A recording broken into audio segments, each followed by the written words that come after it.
Bueno, ¿cómo andan, gente? Estoy de los pelos porque me acabo de poner la creatina porque me dormí con el decolorante puesto, creo que ya lo dije en algún otro video, y estoy tratando de salvar lo que me queda de pelo.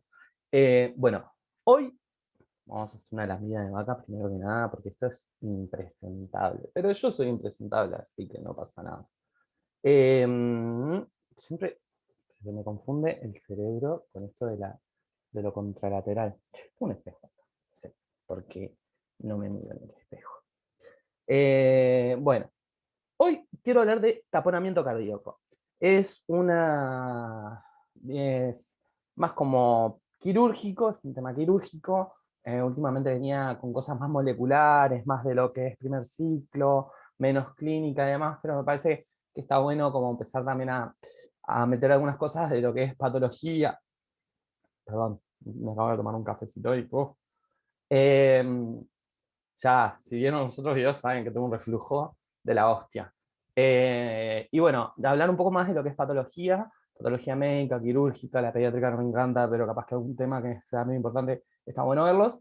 Y bueno, como yo siempre digo a mis estudiantes, puedo en algún momento equivocarme, puedo en algún momento confundirme con algún concepto o algo. Entonces, si ven, detectan alguna cosa que les parezca que haga ruido, me lo dejan en los comentarios. Si ven que les gusta el video y se suscriben, si ya están suscritos o suscriptas, está de más. Y si no, bueno, no cuesta nada, siempre me ayudan un montón. Y si ya conocen a alguien a quien me pueda servir, se lo pasan. ¿Ah?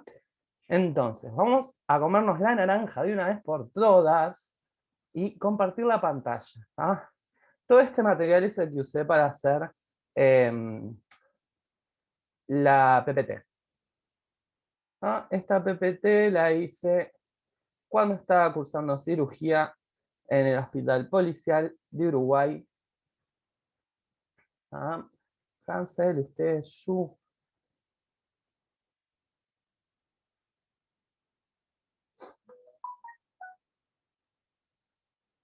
Mm, la paciencia nunca fue muy fuerte. Esto acá es una gran mentira y lo voy a borrar porque no es por nada, pero lo hice yo solo, chicos. ¡Ah! Horrible. En su momento no lo quise decir para no dejar expuestas a mis compañeras, pero no me ayudaron. Bueno, entonces tenemos taponamiento cardíaco.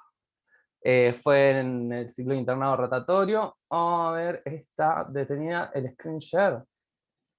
Vamos a dar un new share. Ahí, ¿está? Bien. Entonces,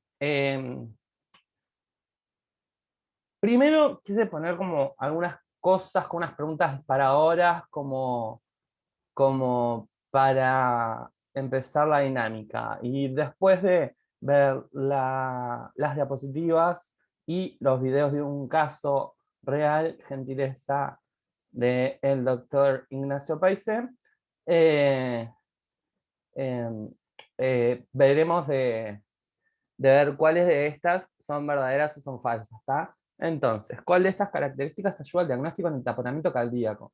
Un pulsus paradoxus, ¿ah? O sea, un pulso paradójico, que entenderíamos que el pulso paradójico sería que sentimos el pulso mientras no sentimos el latido y sentimos el latido mientras no sentimos el pulso.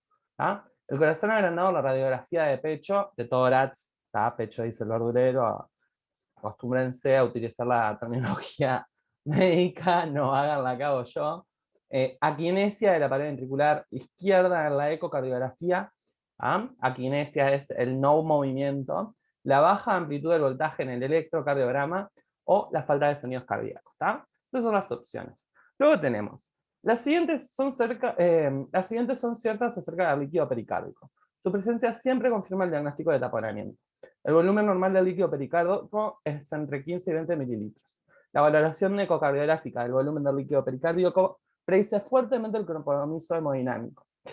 Eh, la D tiene una exponencial relación presión-volumen y la pericardiocentesis solo es diagnóstico en el manejo del taponamiento cardíaco. ¿Ah? Si no están familiarizados con estos términos y estas cosas, no se preocupen que van a ir explicándose en el correo de las diapositivas. La 3 es, las siguientes afirmaciones son ciertas con respecto al manejo del taponamiento cardíaco. La pericardiocentesis está indicada en todas las formas de taponamiento cardíaco. El tratamiento implica reanimación con líquidos y fármacos inotrópicos. La evidencia ecocardiográfica del colapso de una cámara predice una respuesta positiva al tratamiento con líquidos. La D es que el drenaje de emergencia está indicado en el taponamiento cardíaco incipiente, y la E es que una vez que se drena el drenaje pericárdico, puede ser necesario destetar al paciente de las infusiones de fármacos inotrópicos y vasopresores. ¿Ah? Entonces, definimos el pericardio como una fina membrana serosa que recubre una superficie epicárdica. Tenemos el pericardio visceral y un saco fibroso seromembranoso, que es el pericardio parietal. El espacio pericárdico es un espacio que separa ambas capas y contiene, en condiciones normales, unos 20 mililitros de líquido. Aproximadamente, no es exacto, pero aproximadamente contiene unos 20 mililitros de líquido. Básicamente es una cavidad virtual. Y lo que hace es, bueno, es ese líquido para evitar el roce entre las capas viscerales y parietales, como para aceitarlo, dicho de otra forma. En cuanto a su fisiología, está compuesto por dos capas de tejidos resistentes, fibrosos y que rodean y protegen el corazón. La capa visceral interna está separada del pericardio parietal por una pequeña cantidad de líquido lubricante pericárdico, lo que acabamos de decir.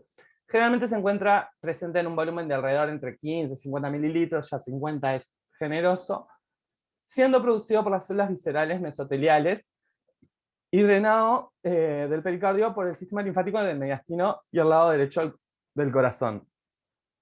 El reflujo. Entonces tenemos que la dotación de capas pericardiales del corazón se fusionan alrededor de los puntos en que los grandes vasos salen del mediastino.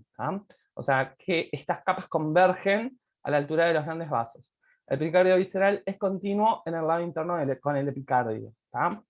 Entonces, tenemos que las funciones del saco pericárdico y del fluido son amortiguar el corazón del impacto externo, reducir la resistencia durante el movimiento del corazón y proporcionar una barrera contra la infección cuando esta atraviesa desde las estructuras circundantes, particularmente los pulmones. Entonces, genera, a lo criollo, como que protege al parénquima, al corazón como órgano, y a su vez no lo protege solamente de una forma mecánica, sino que lo protege también frente a agentes patógenos de órganos circundantes o estructuras circundantes. Entonces, definimos el taponamiento cardíaco como la acumulación de líquido en el espacio pericárdico, creando un aumento de la presión en el espacio pericárdico que deteriora la capacidad del corazón para llenarse y actuar como bomba. Básicamente, entre la capa visceral y entre la capa parietal, aumenta la cantidad de líquido que habría en condiciones normales, que está entre 15 y 20, y esto lo que hace sería como un aumento de la presión extrínseca, lo que limita la función de bomba del corazón. Por consiguiente, esto genera una reducción del gasto cardíaco, ¿no?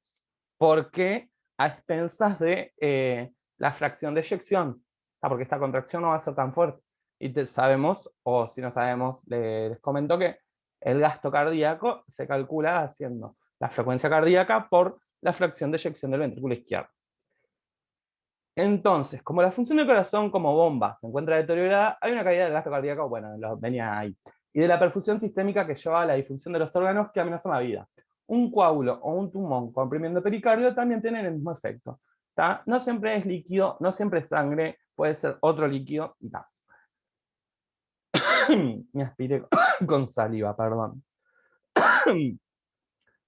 La presencia de cantidades anormales del líquido dentro del saco pericárdico no requiere siempre del desarrollo de taponamiento.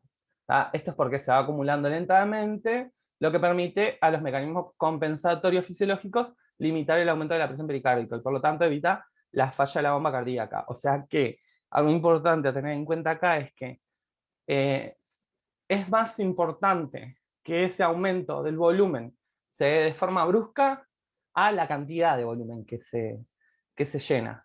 O sea, podemos poner la misma cantidad de volumen, pero si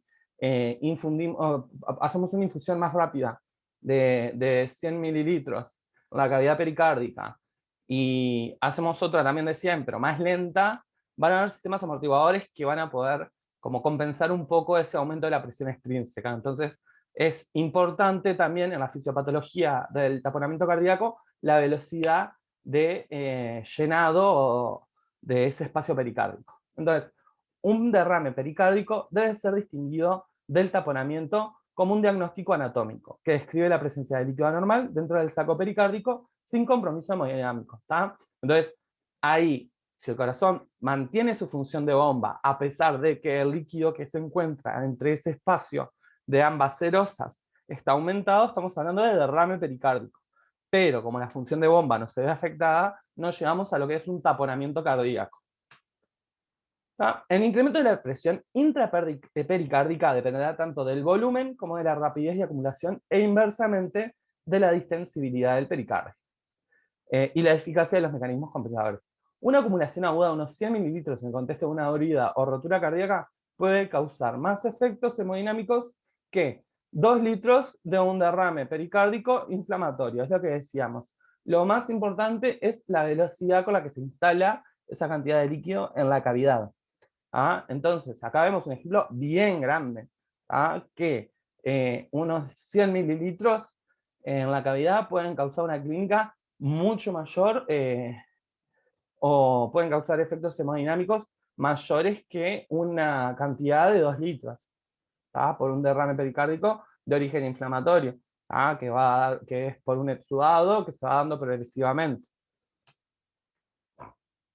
Acá tenemos que la relación presión-volumen, presión pericárdica en función del volumen del líquido pericárdico, es exponencial. Y bueno, y acá tenemos las diferentes etapas. Tenemos la etapa temprana, que es donde cuando se llena el líquido, del volumen de reserva pericárdico. Y la presión pericárdica empieza a elevarse, o sea que el corazón empieza a sentir que la cantidad de líquido está aumentando y empieza a sentir que se ve apretado, por decirlo de alguna forma. Las presiones de llenado dentro del lado derecho del corazón son inferiores a las dentro del lado izquierdo del corazón. Recuerden que el corazón derecho básicamente son unas telitas, o sea, la aurícula derecha no tiene capa muscular más que unos pequeños músculos ahí en la cara lateral, y son unos músculos, no son papilares, pero casi como si fueran músculos papilares, así de insignificantes. Son las primeras en ser igualadas y luego excedidas por un aumento de la presión pericárdica. Esto también es uno de los motivos por los cuales la clínica del taponamiento cardíaco a veces se confunde con lo que es la clínica de la insuficiencia cardíaca derecha. Por eso es uno de los diferenciales que tenemos que pensar en un paciente cardiópata. Nada, eso. Dentro de la etapa temprana, entonces, tenemos que el gradiente de presión de llenado de la cámara cardíaca se reduce y hay una reducción masiva del retorno venoso.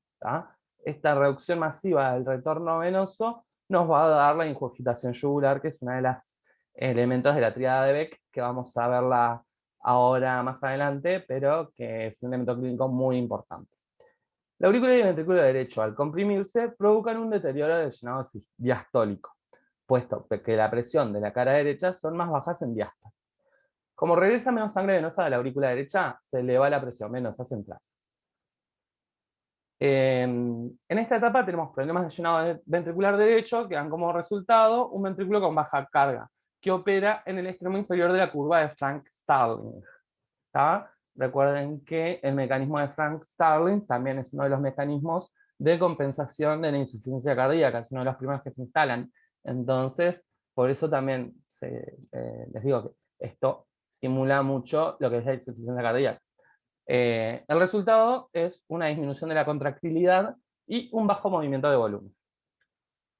La etapa tardía es que debido a que la presión pericárdica aumenta lo suficiente como para superar la presión de la aurícula izquierda y para elevar la presión de llenado ventricular izquierdo, se produce entonces una disminución dramática del gasto cardíaco. Aunque se produjo una reducción en el flujo sanguíneo coronario, el taponamiento se acompaña de trabajo cardíaco limitado. Y el miocardio no suele estar isquémico. Y eso es importante, no hay isquemia miocárdica en general. Recordemos que el miocardio se nutre en diástole, como para recordarlo, es una cosa importante.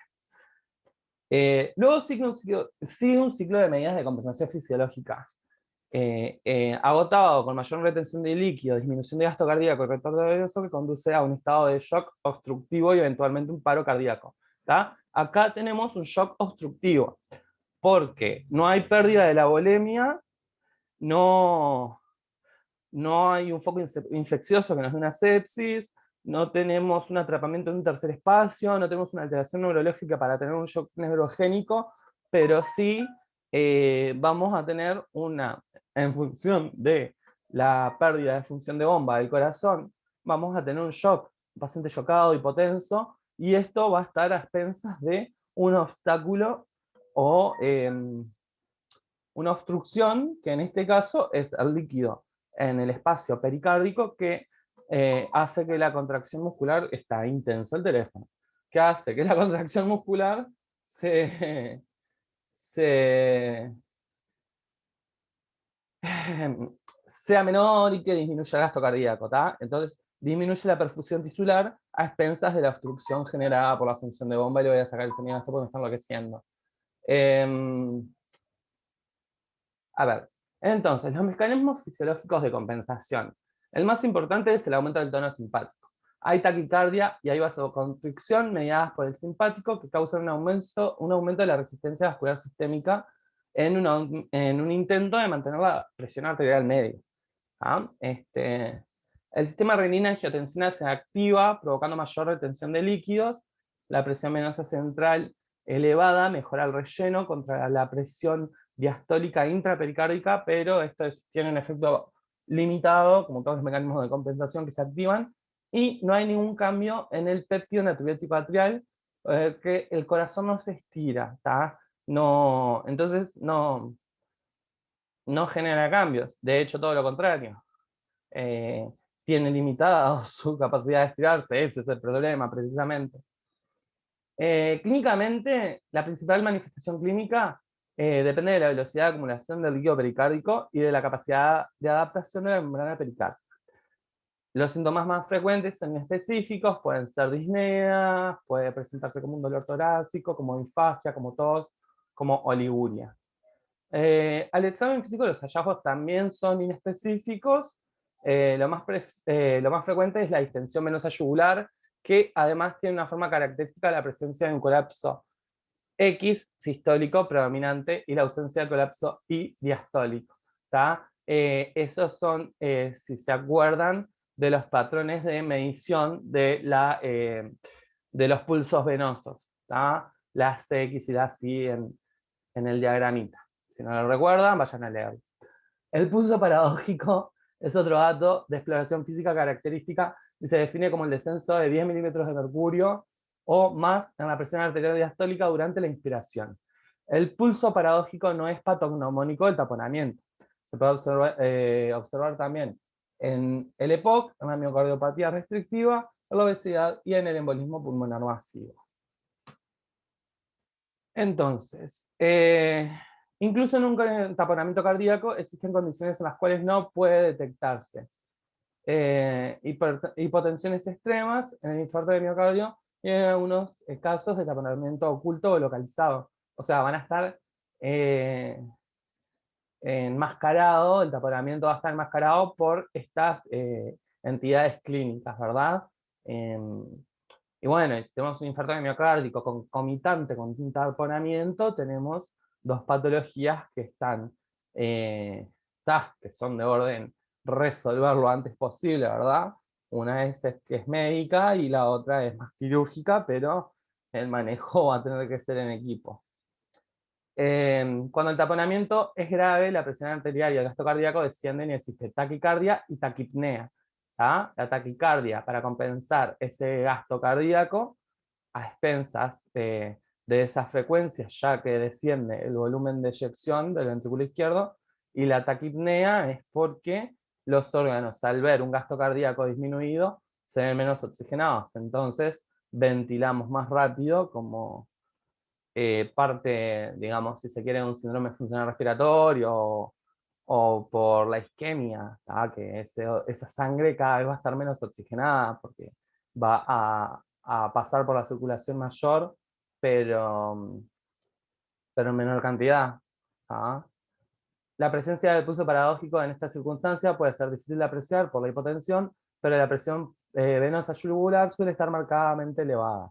¿Tá? Esto es por lo que hablábamos de que las paredes derechas del corazón son muy delgadas, y esto lo que hace es la presión extrínseca que se ejerce sobre ellas genera una resistencia que aumenta eh, el retorno venoso, sobre todo de la vena cava superior.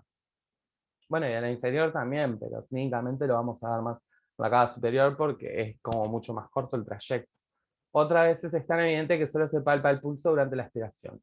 Los ruidos cardíacos suelen estar apagados. El paciente puede mostrar además signos de bajo gasto cardíaco, como cianosis periférica y oliguria. La oliguria va a demorar un poquito en instalarse, pero bueno, estos pueden ser cuadros que a veces llevan un tiempo e incluso pueden estar asintomáticos. El caso que yo les voy a mostrar ahora en el video es de una paciente que estaba eh, asintomática, ¿tá? Y fue un hallazgo ecocardiográfico. Entonces, en la clínica lo más importante es la tríada de Beck. ¿Tá? Fue Claude Beck el primero que documentó las 3 muestras clásicas del taponamiento en 1935, así que tiene una larga historia.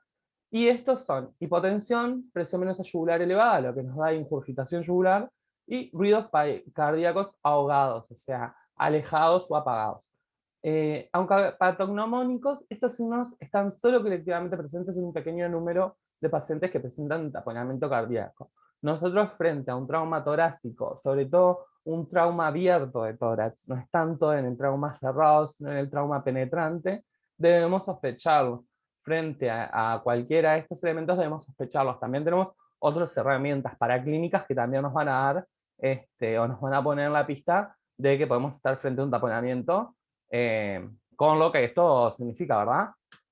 Entonces, la tríada de Beck es más relevante en pacientes quirúrgicos que desarrollan un aumento rápido del taponamiento antes que en aquellos que desarrollan taponamientos de convencionamientos en cuyas causas médicas no se encuentran en absoluto indicios de la tríada de Beck, y esto es debido a los mecanismos compensatorios que se activaron. ¿Tá? Bueno, el diagnóstico de taponamiento cardíaco combina los datos clínicos y las técnicas de imagen. Y ahí se analiza el valor de algunas de ellas. Vemos que la radiografía de tórax tiene un nivel de evidencia clase 1C, que sería opinión de expertos. El nivel, clase 1, nivel de evidencia C, y vemos que tenemos el ecocardiograma transesofágico en pacientes ventilados que tiene un nivel de evidencia 2A, pero que también el nivel de, que es una clase 2A, pero con un nivel de evidencia C también. El ecocardiograma transtorácico, el eco transesofágico, tenemos el transesofágico ante sospecha de disección aórtica o ruptura cardíaca. Está. Ahí los pueden ver ustedes, ponen pausa, los miran. Les voy a spoilear, se le hace un ecocardiograma con ventana subsifoidea, ventana hepática, y nos vimos, o un ecofast, si están en la emergencia y tienen acceso a un ecofast, se pone ahí a nivel subsifoideo, se mira y ya está, listo. El diagnóstico diferencial, bueno, debemos distinguirlo de otras causas de bajo gasto, como el shock cardiogénico, en que la disfunción es miocárdica primaria, o sea que el corazón es incapaz de producir un gasto cardíaco adecuado para mantener la perfusión sistémica. La causa más común de shock cardiogénico es el infarto de miocardio masivo. La pericarditis conflictiva, causada por un pericardio espesado, puede alterar la función diastólica ventricular, imitando un taponamiento en ausencia de un derrame. ¿Ah? Distinguir entre el taponamiento y la pericarditis constrictiva puede ser difícil, pero los efectos patológicos subyacentes sobre el llenado cardíaco son distintos. ¿Tá? O sea, clínicamente los vamos a ver como entidades muy similares. ¿Tá? Solo que en el taponamiento se va a incrementar la presión pericárdica durante todo el ciclo cardíaco. En cambio, el miocardio no está comprimido, la pericarditis constrictiva hasta que el corazón se expande para llenar el pericardio durante el último periodo de la diástole. Entonces nosotros vamos a ver los cambios cuando el corazón está distendido.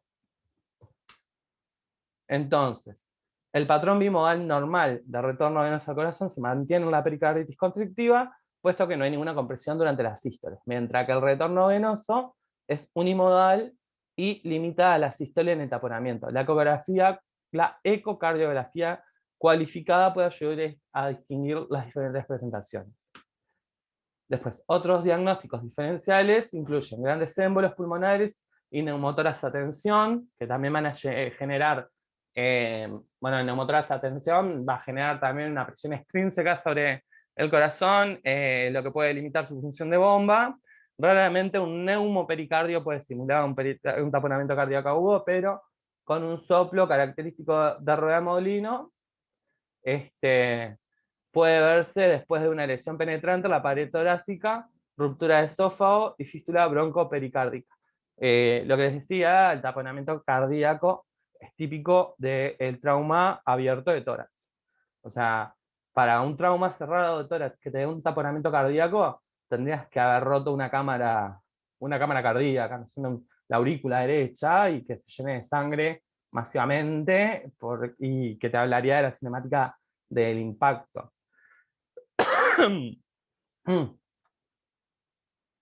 Bueno, el manejo del derrame pericárdico se puede dividir en dos grupos: en los pacientes pretaponamiento hemodinámicamente estables y en aquellos con taponamientos que no son estables.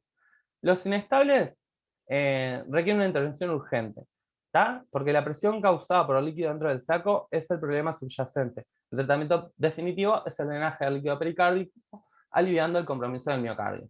Y ahí tenemos que ver si estamos en vía pública, si fue un siniestro, si fue una agresión, o si estamos en un centro especializado, un segundo nivel de atención, o lo que sea, para ver cómo hacemos el abordaje. Porque no es lo mismo realizar una maniobra de salvataje que vamos a contaminar, que vamos a generar un riesgo, que hacer las cosas en las condiciones más estériles posibles. Entonces, existen varios enfoques para drenar el líquido pericárdico. En una situación peligrosa para la vida debe seleccionarse un enfoque más rápido y seguro. Debe obtenerse la asistencia de equipos de cirugía cardiotorácicos, pero no siempre están disponibles. Por lo tanto, el drenaje del taponamiento debe estar dentro de las capacidades de las personas en todas las especialidades de la atención médica de emergencia. Dicho de otra forma, cualquier profesional de la salud, o al menos cualquier médico, independientemente de su especialización, ya sea psiquiatra, parteronauta, ginecobstetra, o lo que fuera, tiene que saber manejar un taponamiento cardíaco, así como tenemos que saber manejar un neumotórax, así como tenemos que saber manejar una crisis asmática. Por lo menos, en principio, para degravitarlo como maniobra de salvataje. Luego, sí, llamamos a cirujanos, luego que el paciente se estabilizó un poquito, llamamos a cirujanos, cirujana, y que el equipo de cirugía se encargue. Ese paquetito es todo tuyo, es un paciente quirúrgico. Pero no podemos estar, por ejemplo, en un siniestro de tránsito frente a un paciente con un taponamiento cardíaco y estar 45 minutos esperando el traslado, o mientras le estamos trasladando, saber que está taponeado y no estar haciendo nada al respecto. La resucitación de los pacientes antes del drenaje del líquido pericárdico del taponamiento debe seguir los principios básicos de las vías respiratorias, la respiración y la circulación, o sea, el ABC. Teniendo en cuenta la fisiopatología específica del taponamiento cardíaco, debe administrarse oxígeno al paciente, la intubación y ventilación mecánica deben evitarse a menos que sea estrictamente necesario, ya que esto tiende a exacerbar la insuficiencia cardíaca en el taponamiento. Los pacientes ventilados con taponamiento en un ambiente de cuidados intensivos deben tener una presión expiratoria final positiva minimizada para que se limite el retorno venoso. Y la monitorización hemodinámica invasiva debe ser instalada, permitiendo la monitorización continua de la presión arterial y mediciones de la presión venosa central. Recordemos que la presión central aumentaba.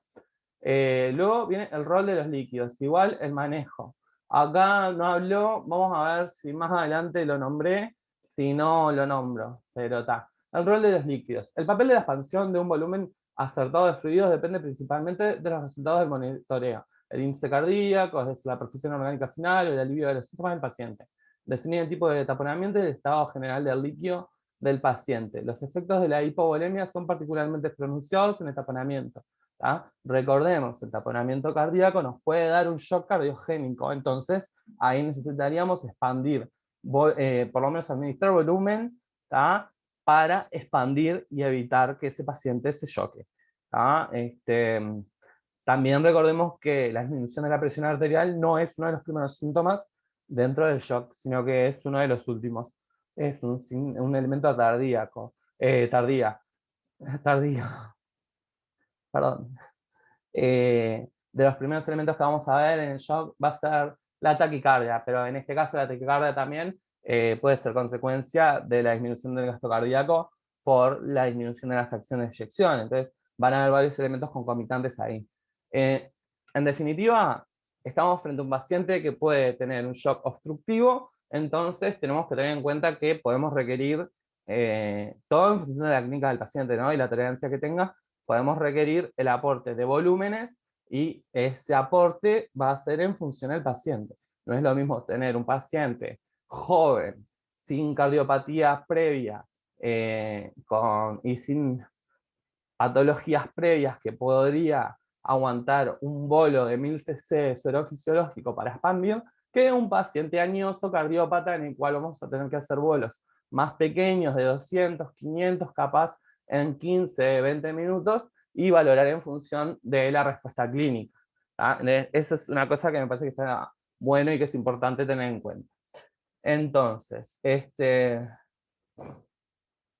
los efectos de la hipovolemia son particularmente pronunciados en el taponamiento.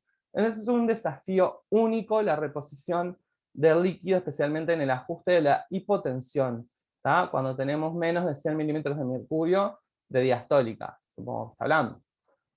Con la administración de líquidos excesivos se corre el riesgo de empeoramiento de la interdependencia ventricular en el paciente y disminuir su gasto cardíaco, porque aumentamos las presiones y aumentamos la precarga y aumentamos el retorno venoso, o sea, está por un lado, o sea, que tenemos que ser cuidadosos con el manejo de líquido. ¿Tá? El uso del líquido como manejo puente es importante en aquellos con una precarga pobre. Una administración única de fluido es poco probable que cause daño. Un bolo de líquido posterior deberá evaluarse cuidadosamente con el conocimiento de que es improbable que sea de beneficio. Es lo que le decía hoy, hacemos un bolo en función de la clínica y del terreno del paciente y vemos cómo responde clínicamente.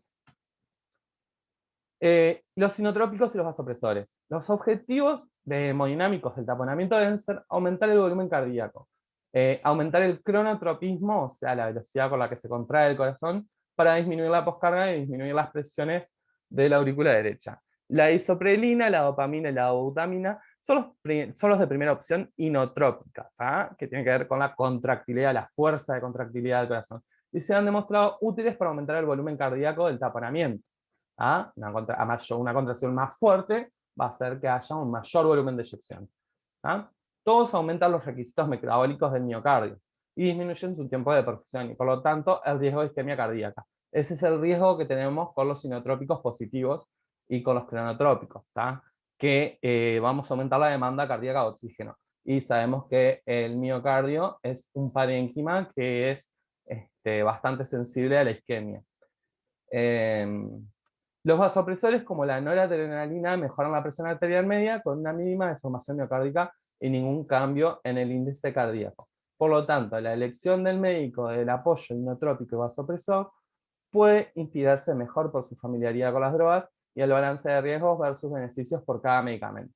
En otras palabras, el uso de estos medicamentos va a depender de qué manejo tengan como clínicos sobre los mismos, la situación clínica del paciente y ver si vale la pena. Si tenemos un paciente cardiópata, añoso, que ya tiene una cardiopatía isquémica, que está revascularizado, y hay que ver si le ponemos un inotrópico, porque vas a aumentar la demanda de oxígeno y ahí le puedes generar una isquemia por una una diferencia de oferta y demanda, no me sale ahora bien el término, pero entienden el concepto, ¿no? Un desbalance de oferta-demanda, ahí va. Entonces, el tratamiento definitivo del taponamiento se logra a través del drenaje del saco pericárdico. Ahora sí. Las técnicas de drenaje pueden clasificarse como pericardiocentesis y quirúrgicas. La resolución rápida del estado de bajo gasto cardíaco ocurre tras liberar la presión pericárdica. El anestesiólogo, al cuidado del paciente, debe estar preparado para valorar rápidamente los inotrópicos o vasopresores para evitar las presiones excesivas que puedan empeorar cualquier sangrado. La pericardiocentesis consiste en la colocación de un catéter percutáneo en el saco pericárdico para drenar externamente la efusión. El procedimiento puede realizarse solamente mediante señales anatómicas o bajo guía fluoroscópica o ecocardiográfica. La pericardiocentesis está contraindicada en la disección de aorta y relativamente contraindicada en la coagulopatía severa. La técnica de Seldinger se emplea normalmente con una aguja encentada en el margen costal izquierdo y el sífodes y un ángulo de 15 grados por debajo del margen costal. Entonces se avanza lentamente hacia la punta de la escápula izquierda. Apuntamos hacia la escápula izquierda. ¿Está? Puede enroscarse una guía en forma de J y un catéter si es necesario. Se requiere la supervisión de un electrocardiograma puesto, que la instrumentación del corazón puede provocar lácteos ectópicos o arritmias ventriculares. Eso es algo que no queremos.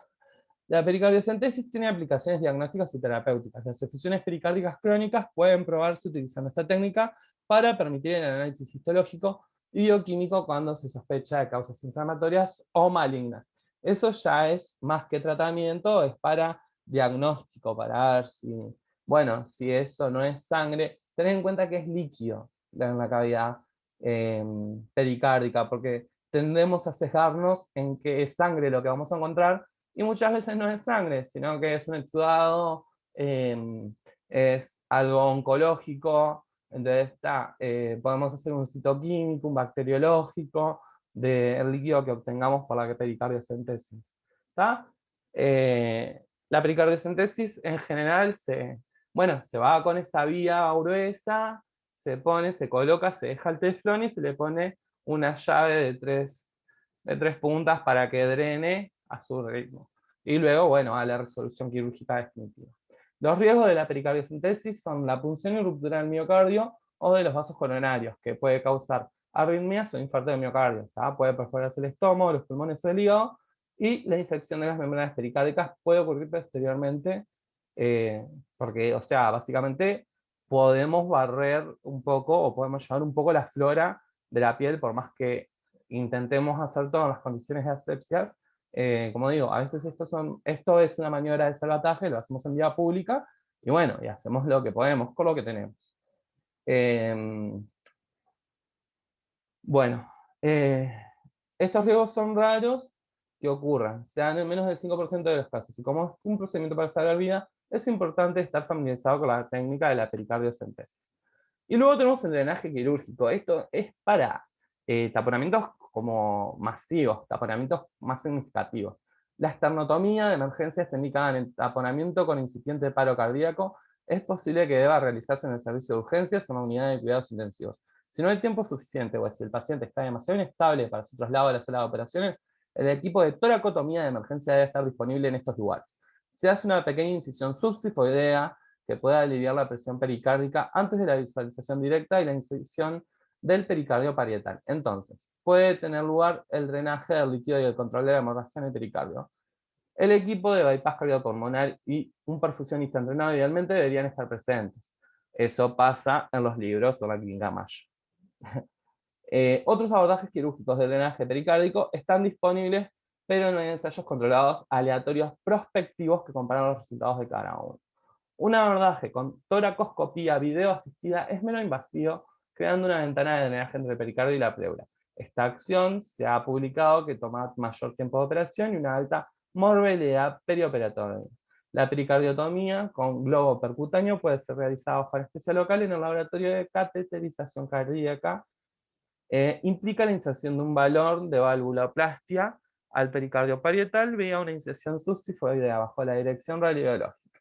Este último procedimiento es más conveniente para los pacientes con taponamiento médico que son aptos para cirugía y pueden sufrir de efusiones malignas. El postoperatorio en estos pacientes suele ser más conveniente en una unidad de alta complejidad o en una unidad de cuidados intensivos, puesto que puede repetirse el taponamiento y puede requerir apoyo, incluyendo inotropos para el miocardio aturdido, ¿tá? Porque el miocardio va a quedar medio lelo después de esto y vamos a precisar inotrópicos positivos. En resumen, ¿tá? Porque es como mucha información, entonces me pareció bueno hacer un resumen. El taponamiento cardíaco es una emergencia potencialmente mortal y causa importante de un shock obstructivo. Siempre tener presente el shock obstructivo en el taponamiento cardíaco, porque siempre no nos comemos el shock séptico, no nos comemos el shock hipovolémico, capaz que el shock neurogénico no lo tenemos tan presente, pero el shock obstructivo es como que lo borramos. Entonces está, tener presente el shock obstructivo. También que el taponamiento puede ocurrir como complicación de un número de condiciones médicas, como en trauma o pacientes de cirugía cardíaca. La rápida confirmación ecocardiográfica del taponamiento debe realizarse cuando se sospecha el diagnóstico. Los signos ecocardiográficos de colapso diastólico de las cavidades del lado derecho y la interdependencia ventricular son altamente sugestivos de taponamiento cardíaco. El tratamiento implica el cuidado de la reanimación con líquidos y fármacos inotrópicos, pero esto no es un sustituto para el drenaje definitivo mediante técnicas de cirugía abiertas o percutáneas. O sea, el tratamiento con inotrópicos y con otros fármacos es importante, pero el tratamiento definitivo es la degravitación de esa cavidad. Entonces, volvemos a las preguntas y tenemos que la primera es que tenemos que la alta suspicacia clínica es esencial, especialmente la combinación con resultados clínicos útiles como los sonidos cardíacos apagados, los pulsos paradójicos, el electrocardiograma de baja tensión. Acá me retracto en los pulsos paradójicos, se me confundió con otra cosa, estaba pensando en la hipotensión ortostática yo y nada que ver. Pulso paradójico es la caída de 10 milímetros de mercurio de presión durante la inspiración. El electrocardiograma de baja tensión, las radiografías de tórax, rara vez son de utilidad en su diagnóstico activo. Entonces, la A es verdadera, la B es falsa, la C es falsa, la D es verdadera y la E es verdadera. Qué idiota, estoy yo no sé atrás. Y acá tenemos que el líquido en el espacio pericárdico no causará taponamiento si permanece a una baja presión. Como lo demuestra el gráfico de volumen-presión, en salud el volumen de líquido es aproximadamente 15 mililitros con un aumento de volúmenes agudos de 150 mililitros. Se puede alterar la función cardíaca. La pericardiocéntesis es terapéutica y diagnóstica. Recuerden que se puede estudiar ese líquido haciendo estudios citoquímicos y bacteriológicos, micológicos, si se quiere también y demás. Entonces, tenemos que la presencia siempre confirma el diagnóstico de taponamiento. Es falsa, me parecía. Es falsa, ¿está? Recuerden que hay que hacer la diferencia. El taponamiento necesita un derrame pericárdico, pero el taponamiento implica la pérdida de la función de bomba del corazón. Entonces, podemos tener un derrame pericárdico que no se haya instalado lo suficientemente rápido como para generar ese aumento de la presión significativo, para generar la disminución de la función de bomba, y por lo tanto no se da el taponamiento. O la cantidad no es significativa. Luego, el volumen normal del líquido pericárdico es entre 15 y 20, eso es verdadero, puede llegar hasta 50, según decía más atrás, pero sí es entre 15 y 20. La valoración ecocardiográfica del volumen del líquido pericárdico predice fuertemente el compromiso termodinámico, eso vimos que es falso, que tiene una exponencial relación presión-volumen, eso ya lo vimos que es verdadero, y que la pericardiocentesis solo es diagnóstico en el manejo, eso es falso. La pericardiocentesis puede ser lo que le salve la vida al paciente. Y luego, a ver, tenemos que la pericardiocentesis debe utilizarse con precaución en el taponamiento cardíaco secundario a disección de aorta. Fluidos y fármacos inotrópicos actúan como herramientas para el taponamiento y los anestesiólogos deben ser conscientes que deben ser destetados rápidamente una vez que se alivie el taponamiento. Por lo tanto, tenemos false, true, true. La pericardiocentesis se ha indicado en todas las formas de taponamiento cardíaco. Eso lo tenemos como falso. Recuerden que es en función de, por ejemplo, si teníamos un taponamiento con inminente riesgo de paro cardíaco, ahí no íbamos a hacer una pericardiocentesis, ¿está? Ahí vamos a hacer un abordaje un poco más invasivo. Después, el tratamiento implica la reanimación con líquidos y fármacos inotrópicos. Sí, esto sí se hace. Recuerden que tenemos que tener en cuenta de que la utilización de fármacos inotrópicos puede aumentar la isquemia cardíaca, pero bueno, es una cuestión de costo-beneficio, y bueno, hacemos ese balance y vemos.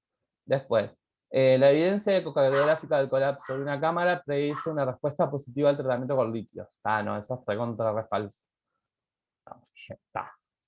El drenaje de emergencia está indicado en el taponamiento cardíaco incipiente. Sí, eso es verdadero. Y una vez que se drena el derrame pericárdico, puede ser necesario desquitar al paciente de las infusiones de fármacos inotrópicos y vasopresores. Eso es verdadero, y cuanto antes lo destetemos, mejor. ¿Ah? Y acá tenemos en el electrocardiograma, que es característico, la alternancia eléctrica de la disminución del complejo QRS. A ver, ¿tá? Electrocardiográficamente nosotros lo que vemos es una alternancia de la amplitud de los complejos QRS. Acá, acá se ve un poco. Acá en D1, por ejemplo. En D1 y en D2 es donde más se ve. Tenemos un complejo QRS de determinada amplitud y vemos que el próximo complejo tiene una amplitud mucho menor, aproximadamente la mitad. Luego viene otro de la misma amplitud que el primero y luego viene otro de una amplitud más limitada. En D2 también se ve. En D1 y en D2 es donde más se suele ver. Acá pareciera que tuvieron su prita, pero no. O sí. Acá vemos en D2 cómo tiene un QRS con una amplitud y viene este otro que tiene la mitad de la amplitud. ¿Tá? Esto se llama un patrón alternante. ¿Ah? Acá, acá lo vemos. ¿Ah? Acá está disminuido, aumentado, disminuido, aumentado, disminuido, aumentado. ¿Tá? Esta es la alternancia de los complejos QRS, que es un signo electrocardiográfico. Acá vemos lo que es una ventana pericárdica subsifoidea. Esto es que se separan los bordes del apéndice sifoides. La incisión del apéndice sifoides con las tijeras Metzenbaum se libera el diafragma de sus inserciones externales. Con una disección, con unas pinzas de disección romas, se separan las pleuras y las grasas pericárdicas y se accede al pericardio y se tracciona con una pinza de Alice o una disección vascular. ¿Tá? O sea, esto acá es el apéndice sifoides, esto blanco que se ve. El abordaje se da por debajo de esto para llegar al pericardio. Acá tenemos lo que es una Metzenbaum, acá la pinza de Alice, acá esta es una disección vascular, que vemos que tiene las puntitas más finas, y acá el caso clínico, este es un caso real, es una paciente de 64 años, anticoagulada, ese es un factor de riesgo, que es procedente de San José, que es un departamento de Uruguay, que viene a realizarse un ecocardiograma, y como hallazgo se detecta un taponamiento cardíaco. La técnica se comunica con el equipo de cirugía que interviene en la emergencia. ¿Tá? Acá vemos la ecografía, vemos todo esto negro, es líquido. ¿Tá? Acá tenemos lo que sería el pericardio parietal y el visceral. Y acá, acá vemos las cámaras cardíacas. ¿Tá? Acá realmente me cuesta un poco la interpretación, pero es acá lo que se ve. ¿Ah? No sé si logran darse cuenta de lo que es el pericardio y las cavidades cardíacas, y acá en todo este espacio ocupado por líquido. O sea, hay una cantidad masiva de líquidos, mucho líquido que hay.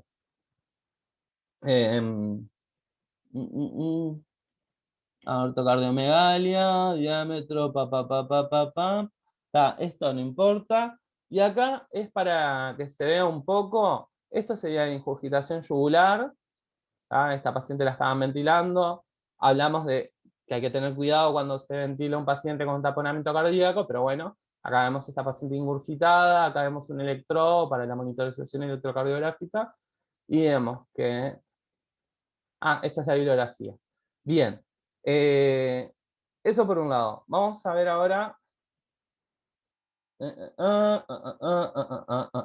Esto es todo lo que yo usé para mostrarle a ustedes. Y acá tenemos una serie de videitos. ¿Tá? Vamos a ver primero el procedimiento de la pericardiocentesis. eh, ya que es un video que conseguí en línea, que le puedo sacar el sonido por una cuestión legal. Bueno, igual a este no es necesario. La vía de acceso. Bueno, está. La vía de acceso acá de. Con el paciente. El paciente tiene que estar en decúbito supino. Acá tenemos el apéndice sifoides, el reborde costal izquierdo. Nosotros entramos con una aguja a unos 30, 45 grados, es lo que tenía escrito yo, pero también 30 no les va a cambiar. Acá les dibujaron el esternón. ¿Tá?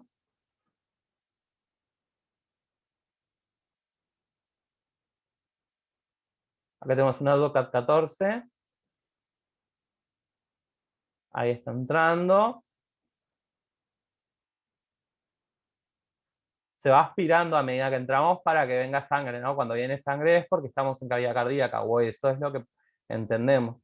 Y cuando empieza a venir sangre, tratamos de dejarlo ahí y sacar el metal y dejar solamente el teflón. Ay, es precioso. Es como la gasometría cuando viene la sangre, que decís, ¿que vino? Bueno, ahí hay que ir buscándolo, no es tan fácil todo en la vida. Ya merito, ya merito, ya merito, llegamos.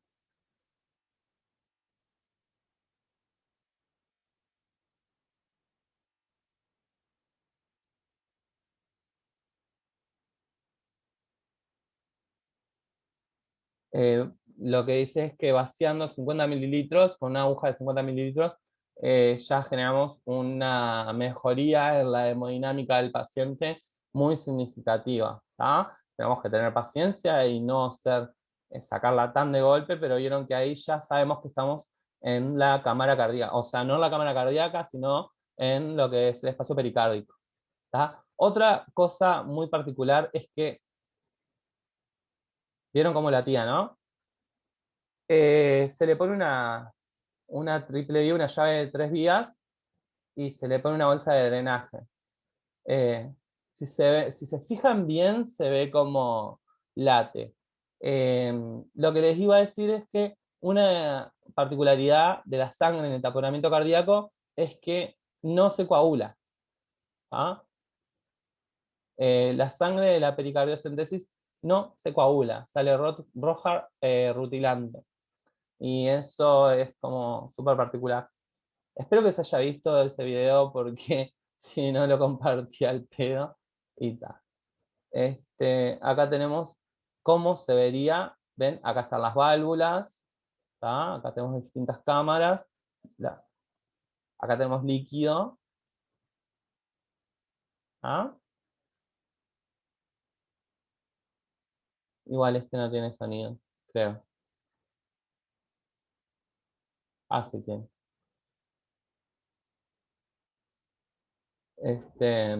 Bueno, Yanis Amador. Gracias, Yanis Amador, por este video para desasnarnos. ¿Qué decía? Identifique qué, perdón, me limé. ¿Qué hacer? Identifique correctamente. Bueno, yo acá lo que veo son las válvulas. Esto no me queda claro. Bueno, este es el espacio pericárdico. Este es el espacio pericárdico. Y yo acá estoy viendo líquido entre el pericardio visceral y el parietal. Y acá vemos las cámaras cardíacas. Acá vemos distintas ventanas. Acá vemos las 4 cámaras cardíacas, preciosas, divinas. Vemos las válvulas auriculoventriculares. Vistas normales. Bien. Bien. Está como un poco laxa la. Bueno, sí, acá en amarillo se ve. En este sí lo había visto. Se ven el derrame.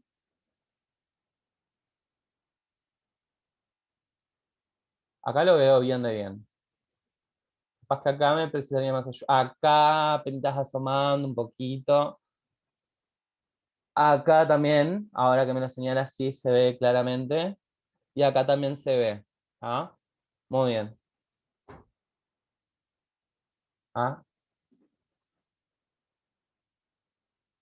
De las pocas cosas de ecocardiografía que he aprendido en la vida fue más o menos a ver un derrame pericárdico. Acá, por ejemplo, vemos el espacio.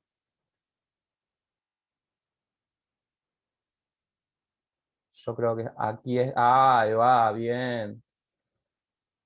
La aorta descendente, no, ahí ya me habían perdido. El derrame pericárdico sí lo había visto.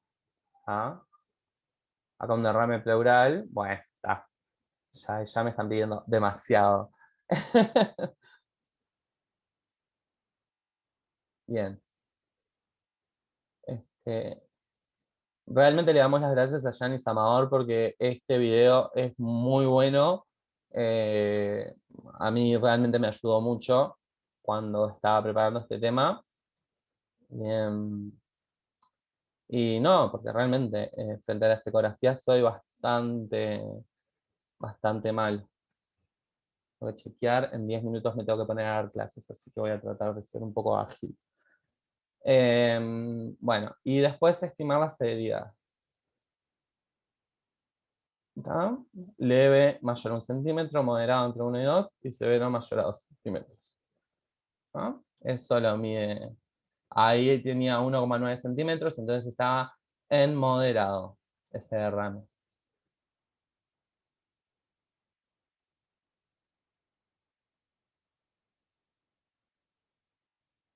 Hay taponamiento y la función de bomba está conservada. Colapso diastólico ventrículo derecho. Sí, tienen baja presión las cámaras de derecha, como veníamos hablando. Ahora sí, ahora sí.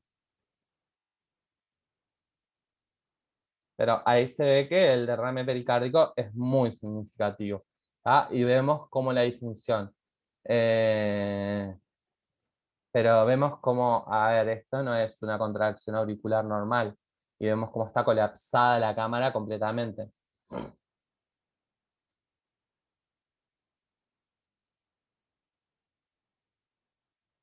¿Se ve? Que queda hecho una cosita de nada. Sístole, diástole. Sístole, diástole. Ahí. Sístole y diástole.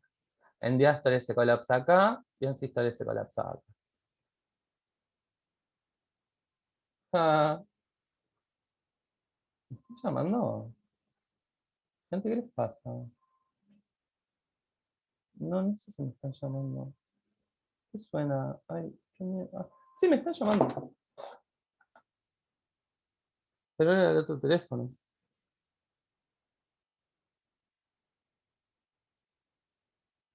Qué raro, cosa rara, che.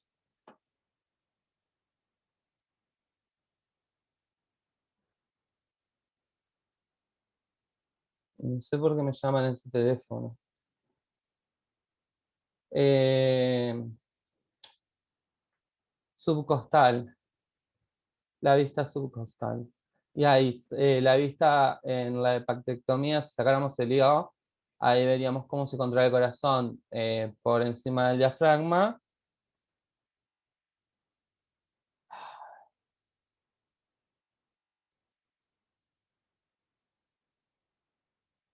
Yo tendría que poner pausa para hacer esto, pero bueno, está. Ustedes pueden leer eso, no me necesitan. Confío en que pueden leer. Si llegaron a la facultad, pueden leer. Este, claro, no entendía nada, que me estaban llamando. Espero que no sea una compañía telefónica ofreciéndome algún servicio medio random. 48. Porque la verdad, el derrame pleural son de diagnóstico diferencial, taponamiento, ruptura estánfora en el mismo ventrículo, no me importa. No me importa realmente.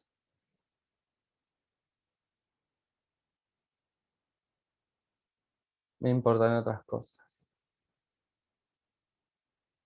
Y sí, suscríbanse al canal llamador@mexico.com o YanisDR, porque es muy bueno el material que tiene. ¿Está? Bueno, ahora vamos a... Lo que voy a hacer va a ser primero abrir eh, el caso clínico de la toracocentesis. Son 2 minutos. Es desde que se abre la piel hasta que se drena. ¿Tá? Vamos acá. Vamos a darle full screen. ¿Tá? Ahí estamos abriendo la piel. Ahí tenemos los farabés. ¿Tá? Ahí estamos en el tejido celular subcutáneo. ¿Tá? Se enfoca, bueno, como se puede.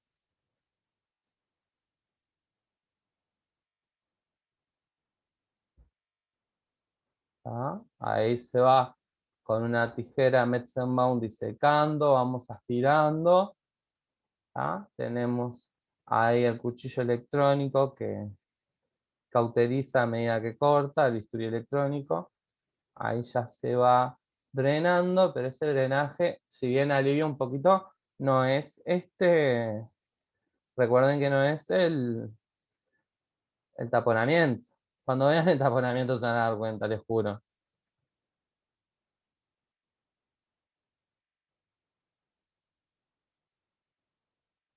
Ahí viene un chorrito de sangre. Ahí estamos.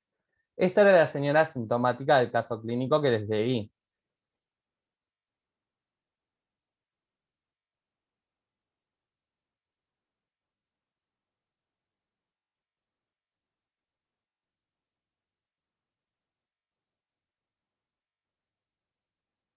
¿Ah? Ahí se ve. Asusta al principio. Asusta al principio, pero tienen que dejar que salga. Se dan cuenta que esa sangre es de taponamiento porque, como ven, es bien líquida. ¿Ah? No tiene coágulos. Eso es bien del taponamiento, que la sangre no tenga coágulos.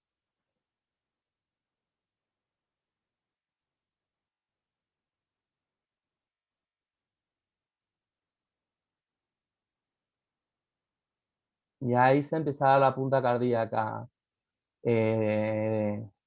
palpitando. Ahí si le dan, por un momento se dio, si le dan un momentito, ahora van a verla de vuelta. Ahí está. Ahí está la punta cardíaca. ¿Ven cómo late? Precioso. Ahí se sigue sacando el resto. Igual no se logra degravitar completamente la cavidad, pero ahí se ve perfecto eh, el corazón, que ahí sí está cumpliendo su función de bomba. Ahí lo que se va a dejar es un drenaje multifenestrado. eh, Se va a fijar y se va a dejar unos días. Ahora en el próximo video les muestro cómo les muestro cómo se, se hace la colocación del drenaje, y con eso quedaría pronto el tema. ¿Tá? Cualquier consulta, cualquier duda que tengan, eh, me dejan en los comentarios. Cualquier cosa que no les haya quedado claro o que les parezca que no está acertada de lo que dije, también porque, como les digo siempre y como les digo a mis estudiantes, todos, todas, todos nos equivocamos. ¿Ah? Ahí vemos, ¿ah? Se aspira un poquito, se pone ahí el drenaje. ¿Ah? Acá se pone este drenaje más grande por lo masivo del derrame, ¿no? Y por el riesgo de recidiva, y el riesgo de exudado y demás. O sea,